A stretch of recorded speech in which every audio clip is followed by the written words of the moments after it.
لك صراطا مستقيما وينصرك الله نصرا عزيزا هو الذي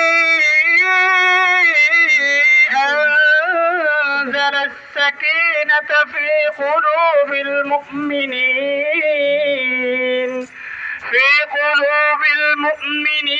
ليزدادوا إيمانا مع إيمانهم ولله جنود السماوات والأرض وكان الله عليما حكيما صدق الله العظيم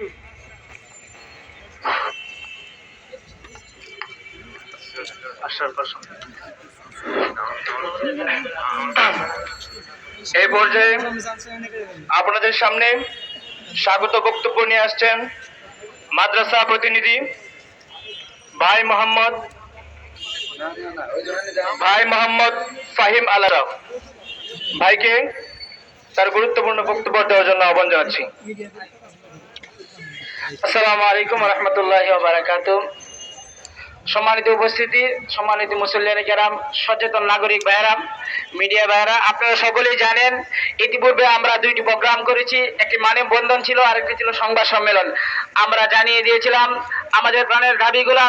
বেফাক একটা কওমি অঙ্গনে একটা গুরুত্বপূর্ণ জায়গা, সেই জায়গায় থেকে আওয়ামী দূষররা এখানে থেকে এখনো পর্যন্ত বেফাককে নেফাক মুক্ত আমরা করতে পারি না। এই জন্য আমরা দুঃখিত। আমরা আমাদের আন্দোলন চালিয়ে যাব। আমাদের যে মূল কথা ছিল 3 জনের বিরুদ্ধে একজনকে ইতিমধ্যেই সরিয়ে দেওয়া হয়েছে, আর 2 জনের ব্যাপারে আমাদেরকে বলা হয়েছিল উপযুক্ত প্রমাণ সহ পেশ করা।